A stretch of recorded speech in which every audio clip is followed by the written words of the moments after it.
저는 아직 뭐 가보지는 않았지만 뭐다 TV를 통해서 이런 여러 매체를 통해서 다 보셨을 그 동상이 하나 있습니다. 그게 저 미국에 가면 자유의 여신상이라고 하는 큰 동상이 있잖아요.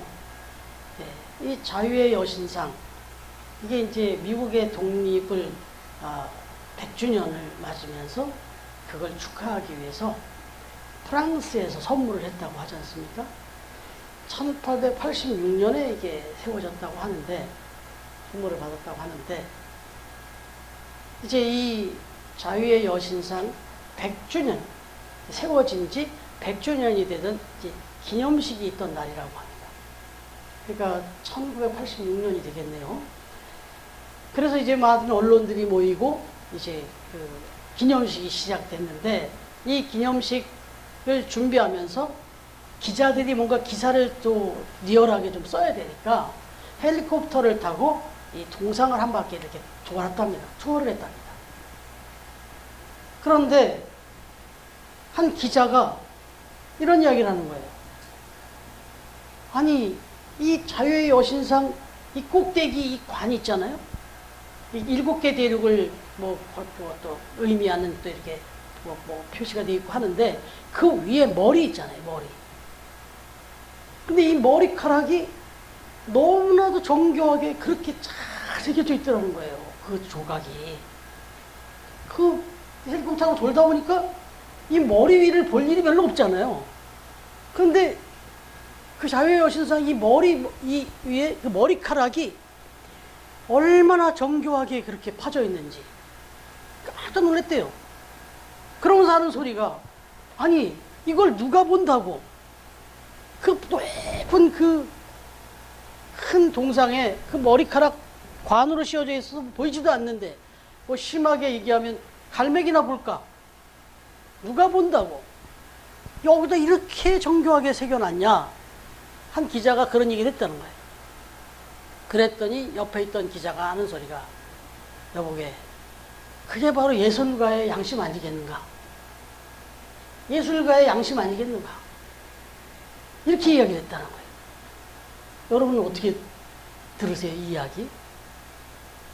다 각자 그 삶의 자리에서 그 개인도 개인인데 그 자기의 위치에서의 양심이라는 게 있는 거죠.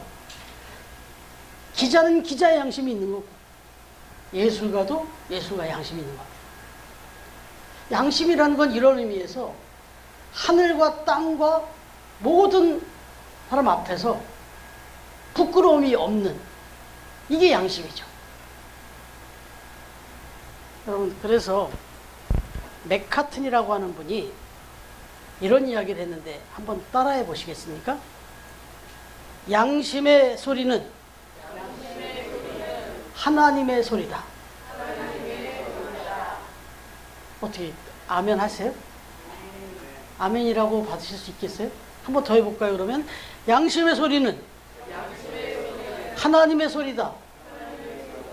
그러면 정말 여기 아멘 하실 수 있다면, 내 마음속에서 양심의 소리가 나올 때 그거 거역할 수 있습니까? 그걸 속일 수 있겠어요? 큰일 나지 않겠어요? 근데 사실 이 양심의 소리를 애써 외면하기도 하고, 이게 몇 번 쌓이다 보면 이 양심의 소리가 안 들려요. 이걸 화인 맞은 양심이다, 이렇게 얘기하죠.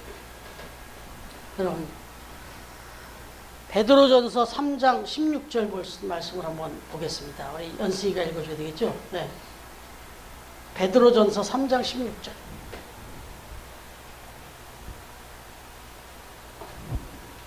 그러나 양심을 가지라. 이는 그리스도 안에 있는 너희의 성령을 욕하는 것으로 그 비방하는 일에 부끄러움을 당하게 하려 합니다. 예. 뭐라고 써 있습니까? 선한 양심을 가지래요. 양심에다가 선함까지 붙였어요. 정말 깨끗한 양심을 가져라. 인간의 내면 속에 일어나는 양심도 참 깨끗한 거지만, 이 죄성이 물든 인간의 양심은, 이 양심조차도 어떤 면에서는 조금 깨끗하지 못할 수가 있어요. 그래서 선한 양심을 가져라 이렇게까지 부사를 붙였어요. 그런데 이 선한 양심을 가져라 하는 이유는 그리스도 안에 있는 너희의 그 선행을 비방하고 욕하는 자들로 부끄럽게 만들게 하기 위함이다. 이 정도입니다. 이 정도예요. 오늘 여러분이 제가 나는 그리스도이다 라는 것을 세상 가운데 증명할 수 있는 비결이 있는데 그게 뭐냐면 양심의 소리를 듣고 사는 겁니다. 그리고 그 양심을 따라 사는 겁니다. 바로 하나님의 소리를 듣고 하나님의 소리에 따라 사는 것, 이게 나는 그리스도이다라고 하는 웅변인 거죠. 아울러 이것은 하나님께 영광을 돌리며 사는 삶이 된다. 여러분, 서두에 먼저 말씀드립니다. 참 좋은 말이지, 양심대로 산다는 거. 근데 세상이 내가 양심대로 살게만 놔두냐? 다 지금 그렇게 살고 안 살고 있는데 나만 양심대로 살면 나만 바보 되는데? 나만 손해보는데? 여러분, 그 생각을 이 시간에 내려놓으라는 겁니다. 그 생각을 내려놓고, 그래, 내가 혹시라도 그렇게 좀 있었다면 다시 한번 결단하는 시간이 되기를 바랍니다. 여러분, 오늘 말씀에 사도 바울의 고백이 나오죠. 사도 바울은 양심을 따라 산 사람이었다, 이겁니다. 오늘 함께 읽은 본문에 보니까 그렇게 나오죠. 양심을 따라 살았다. 22장 30절. 지금 보면은 이튿날 천부장은 유대인들이 무슨 일로 그를 고발하는지 진상을 알고자 하여 그 결박을 풀고 명하여 제사장들과 온 공회를 모으고 바울을 데리고 내려가서 그들 앞에 세웠다 그랬어요. 그리고 나서 23장 1절 앞부분에 보니까 바울이 공회를 주목하여 이르되 여러분 형제들아 라고 이렇게 되어 있어요. 근데 여기서 보면 23장 1절의 앞부분에서 바울이 공회를 주목하였다고 그러잖아요. 공회를 주목했대요. 거기 모인 사람들을 주목했대요. 이 주목하였다라는 이 말은 아테니조라고 그러거든요. 아테니조, 이 헬라어로. 근데 이게 뭐냐면 주목했다. 바울이 그 공회에 모인 사람들을 주목했다. 이거 뭐냐면 똑바로 쳐다봤다는 거예요. 지금 우리 예나가 목사님을 똑바로 쳐다보이네. 예배 드릴 때 이렇게 드리는 거예요. 네. 똑바로 쳐다봤다는 거예요. 주목하여 봤다라는 이 말이 보면 그거예요. 뭐 심하게 말하면 눈을 딱 고정시켜 노려봤다. 이렇게까지 얘기가 돼요. 여러분, 이게 바꿔 말하면 뭐냐면 당당했다는 거예요. 걸릴 게 하나도 없었다는 거예요. 그 정도가 아니라 그 다음에 이어지는 말은 형제들아, 부형들아, 이 말씀 설명드렸잖아요. 사랑의 마음으로 여유도 있었어요. 똑바로 쳐다보면서 당당하게, 그리고 사랑의 마음으로 여유 있게. 어떻게 사도 바울이 지금 죄인처럼 지금 취급받고 끌려와서 막 모진 매를 맞고 위협을 당하고 있는 이 상황에서 그렇게 당당할 수가 있고 그렇게 여유가 있을 수 있었느냐? 뭐냐면 양심이었어요. 나는 양심에 거리낌이 하나도 없더라는 거예요. 사도 바울의 고백이 1절의 뒷부분이에요. 오늘날까지 나는 범사의 양심을 따라 하나님을 섬겼노라. 사람이 아니에요. 기준이. 나는 하나님 앞에서 양심을 따라 살았다. 그래서 난 당신들이 무슨 얘기를 해도 너나 깜짝 안 놀아. 그리고 나는 참 안타깝다. 여러분이. 그래서 그분들을 품었다는 거예요. 이게 이렇게 살 수 있었던 비결 하나가 뭐라고요? 양심이요. 양심. 저와 여러분이 이 세상에서 정말 당당하게 그리고 여유 있게 살 수 있는 방법이 하나 있는데 그게 양심껏 사는 거다. 그런데 이 부분에서 양심적인 사람과 대조되는 사람이 하나 나와요. 누구요? 비양심적으로 산 사람이 나와요. 바로 대제사장 아나니아입니다. 그렇게 당당한 바울의 외침에 마음에 찔리는 사람이 한 사람이 있었어요. 대제사장 아나니아죠. 그는 곁에 있는 사람들에게 바울의 입을 쳐버리라고 합니다. 바울의 입을. 이게 구약에서 보면 이 입을 친다는 건요 가장 모욕을 주는 겁니다. 그 상대방을 가장 모욕할 때 그 사람의 입을 치는 겁니다. 우리가 닥쳐 그러죠. 어느 때 닥치라고 합니까? 입으로 뭔가 이상한 소리가 나올 때 그 입을 닥치라고 그러죠. 그야말로 가장 듣기 싫고 또 가장 모욕적인 할 때 입을 치는 겁니다. 근데 이 대제사장 아나니아가 지금 사도 바울이 당당하게 여유롭게 고백을 하니까 못 견딥니다.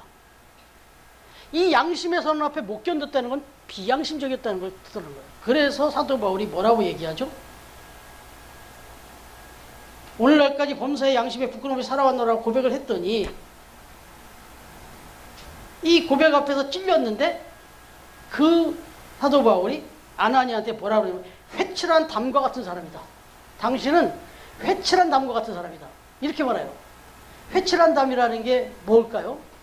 회칠한 담이라는 거는 이 담이 좀 지금 내구성이 없어요. 지금 아주 엉성이 만들어진 담이에요. 그래서 흔들리거리고는 그런 담인데도 불구하고 겉에만 하얀 회를 발라갖고 튼튼해 보이게 만들어 놓은 거예요. 이게 회칠한 담이에요.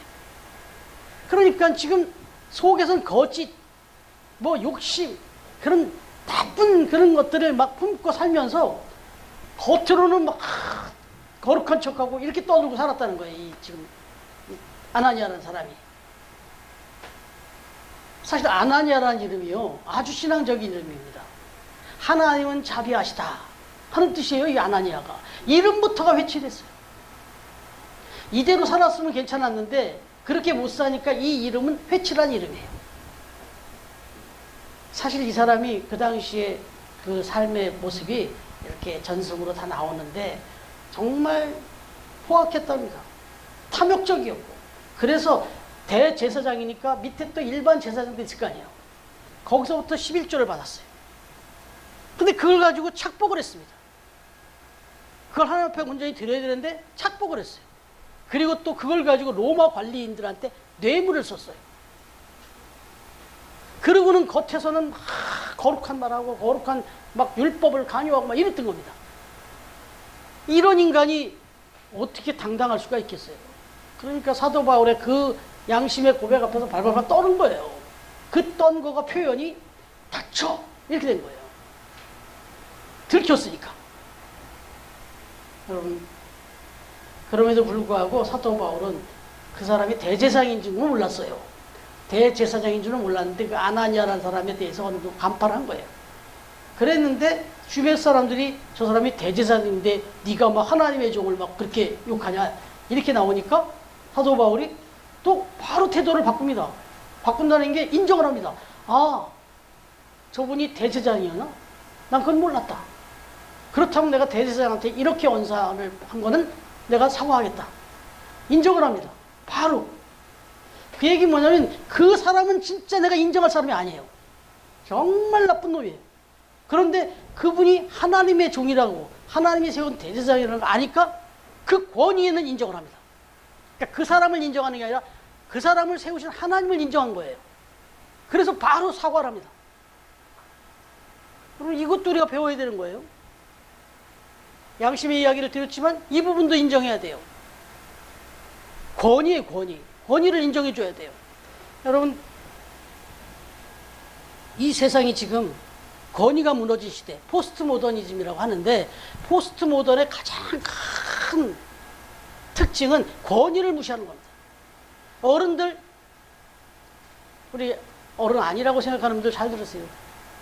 어른들을 요즘 어떻게 부르는지 아시죠? 꼰대라고 불러요. 뭔 얘기만 하면 두 번 얘기를 듣기 싫어합니다. 그럼 이거 그냥 어른들이 너무 많이 그렇게 반복하고 너무 쓸데없는 말을 하는 것도 문제가 있죠. 그러나 기본적으로 권위를 무시하는 이런 언사나 이런 언행은 정말 문제예요. 이 지금 시대가 가정이 무너졌고 사회가 무너졌고 지금은 나라가 위태하잖아요. 근데 이 중에 가장 핵심이 뭐냐면 대통령의 권위를 인정 안 해요. 지금 여가 됐죠. 다시 또 야가 되면 이게 자꾸 바뀌는데 바뀔 때마다 대통령의 권위를 인정 안 합니다. 이 나라가 꼴이 뭐가 되겠습니까? 적어도 우리가 대통령을 선출할 수 있는 방법이라고 정해놔서 그걸로 뽑았으면 그 다음부터는 그 결과에 대해서 승복해야죠. 그리고 이건 대통령은, 왕은 하늘이 내리는 것이다라는 이런 절대적인 이게 있어야죠. 그래서 그 권위를 인정해줘야죠. 그리고 정말 그분이 못하면 견제하되 다시 왕이 됐을 때, 대통령이 됐을 때 그렇게 안 하면 되잖아요. 근데 더 해요, 그 다음에. 권위를 인정 안 해놓고 끌어내리려고만 하고, 내린 다음엔 자기가 왕이 되고 자기가 대통령이면 그 사람보다 더 해요. 이게 지금 우리나라 위기예요. 여러분, 정말 이 지금 사도 바울이 이 와중에 우리에게 또 들려주는 메시지는 권위에 승복해야 된다. 그래야 이 나라가 바로 서니까. 그런데 이 한편에 보니까 이제 6절부터 10절에 나오는 내용인데, 바울이 전한 이 부활의 소망에 대한 증언 때문에 싸움이 붙어요.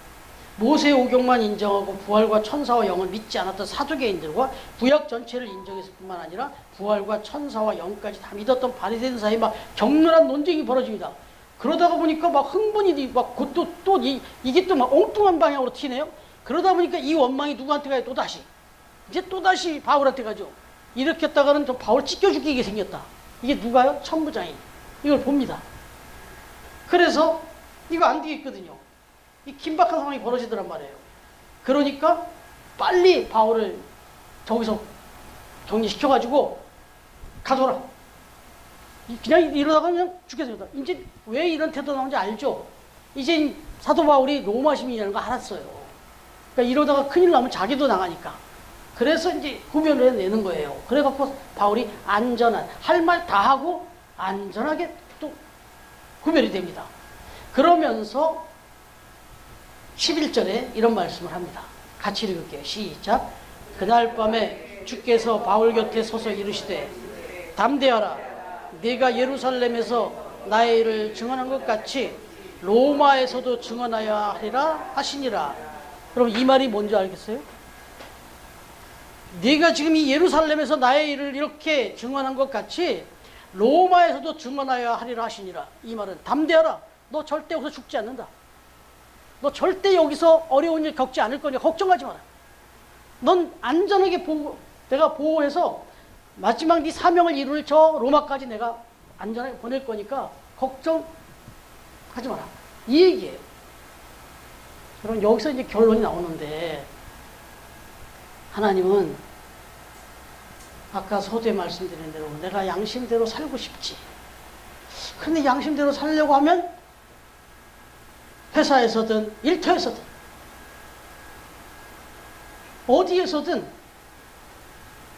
사실 시험이 들죠. 이거 내가 여기서 양심대로 하면 내 곁에 사람들 그렇게 안 하거든요. 그러면 나만 손해보는 것 같고, 나만 바보 같고, 그리고 또 내 어떤 목표를 이루기에는 이 양심 다 지켰다는 못 이룰 것 같아요. 어려운 상황이 다 보여요. 근데 오늘 말씀은 사도 바울아, 그래, 네 말대로 너는 내 앞에 양심을 지키려고 몸부림쳤던 건 내가 안다. 그러니 너에게 지금 찾아오는 그 어떤 어려움, 두려움 걱정하지 마라. 내가 책임져 줄게. 내가 완벽하게 지켜줄게. 그래서 네 뜻을 온전히, 내 뜻을 온전히 이루는 그날까지 내가 안전하게 너를 지켜줄게. 이게 꿈속에 나타나서 하신 하나님의 음성이에요. 그러면 적어도 이런 체험을 한번 하셔야 돼요. 내 삶의 현장에서 이런 몸부림치면서 이런 결정을 하고 이런 경험을 하잖아요. 그러면 그 다음부터 진짜 담대해집니다. 그 앞에서 내가 그 일을 지켜갖고 망할 것 같고 죽을 것 같고 어떤 상황이 벌어져도 하나님 바라보면서 그 양심의 소리를 듣고 생활하며 그 일을 처리해 가다 보면은 하나님이 어떻게 지켜주시고 어떻게 어떤 열매를 어떤 결과를 주시는지 경험하게 됩니다. 그때는 당당해집니다. 그리고 이제 여유까지 생겨요. 오늘 사도 바울이 보여준 이 태도입니다. 사실 이 말씀 중에 이런 얘기까지 하는 건 좀 그렇지만 이 설교를 지금 제가 출근하고 있는 회사 직원이 듣고 있어요. 근데 지나간 설교까지 다 듣고 우리 거제도 갔다 온 것까지 다 봤어요. 이것도 내가 오늘 꼭 보라 그랬어요. 금요일 날 제가 퇴근하면서 많은 걸 고민하고 있었어요. 이거 다 들을 거예요, 이제. 오늘 설교를 다 마치고 갔었거든요. 간사님, 이번 주 설교가 이 내용이니까 꼭 들으세요. 딴 날도 다 들었지만. 그랬어요. 제가 그 마음으로 지금 일하고 있습니다. 적어도 잘난 척 하려고 말씀드린 게 아니라 정말 이런 마음으로 일하고 싶어서 그래서 일하고 있어요. 그래서 그 간사님한테 제가 간증을 했어요. 여러분, 하나님이 지켜주실 걸 믿습니다. 여러분의 삶의 연장에서도 여러분의 양심의 소리를 가지고 하나님을 붙들고 하나님을 의지하고 살아가면 분명히 하나님께서 축복해 주실 수 믿습니다. 한 가지만 말씀드리고 마칠게요. 박대선 목사님이라고 계십니다. 박대선 목사님은 연세대 총장까지 지내셨던 분이에요. 제가 생명교회 있을 때 한 번 얘기를 했었던 얘기예요. 근데 이분이 그 아들이 이제 고3이었는데 시험을 봤어요. 수능을. 근데 연세대에 원서를 넣었는데 당연히 총장이니까 자기 아들을 연세대에 지원을 했겠죠. 그랬는데 성적이 약간 모자랐어요. 그래가지고 떨어지게 생겼어요. 근데 교수들이 교수회의를 한 거예요. 보니까 총장님 아들이네. 근데 이게 아주 근소한 차이로 지금 떨어져야 되는 상황이에요. 그러니까 이제 이 교수들이 회의를 한 결과 여러 가지 다른 의미를 부여하면서 합격을 시켜야 되겠다. 이제 교수회의에서 만장일치가 됐어요. 그래가지고 이걸 총장님에게 말씀을 드렸어요. 그랬더니 그 얘기를 듣자마자 그 총장님이 내 아들을 떨어진 대로 그냥 떨어뜨리든가 아니면 내 사직서를 받아주든가 둘 중에 하나 결정하라. 이 얘기를 했다는 거예요. 어떻게 됐을까요? 워낙 완강하게 딱 이야기를 하니까 그 합격 처리하려고 했던 거 그대로 싹 휴지통에 집어넣어버렸어요. 그리고 어떤 일이 벌어졌냐면 저도 이제 학교를 다녀봤잖아요. 연세대 그 총장분관이 학교의 그 강의동 쭉 넓어요, 캠퍼스가. 그런데 또 저 안쪽에, 산 한쪽에 들어가 있어요, 공관이. 그래서 별장처럼 있습니다, 사실. 그러니까 거기서 나오려면 한참 나와야 돼요, 지하철을 타려면. 근데 어떻게 나와야 돼요? 캠퍼스를 통과해서 나와야 돼요. 이 아들이 4년 동안 경희대학교에 합격을 했는데 그 캠퍼스를 거꾸로 나와서 그 많은 학생들이 그 학교로 들어오고 있는데 자기는 거꾸로 경희대학교를 간 거예요. 그 아들을 그 4년 동안 그렇게 보내는 아버지 마음은 어땠을까요? 그 다음 얘기는 저도 잘 모르겠네요. 이 일화가 지금 우리한테 회자되고 있어요. 여러분, 나중에 이 박대선 목사님은 감리교 쪽 목사님이어가지고 그 감리교에도 가장 또 수장이라고 할 수 있는 감독까지도 추대를 받고 아주 존경받는 분으로 지금도 그렇게 회자되고 있습니다. 여러분, 그냥 오늘 말씀은 마치 양심대로 안 살고 있으니까 살아라는 말 같이 들리실까봐 좀 조심스러운데 그런 뜻이 아니고 지금 양심대로 살려고 애쓰고 있었다면 힘을 받으셔서 더 양심껏 사시라는 얘기고 혹시라도 그 부분에 조금 이게 갈등이 있었다면 힘을 내시라. 양심의 소리는 하나님의 소리다. 이 생각을 마음에 두시고 우리 처음 가족들은 늘 그렇게 하나님 앞에 사람 앞에 범사에 부끄러움 없이 그렇게 살아가는, 그래서 하나님께 영광 돌리고 또 하나님이 지켜주시는 축복을 입고 살아가는 우리 처음 가족 다 되시기를 주님의 이름으로 축복합니다.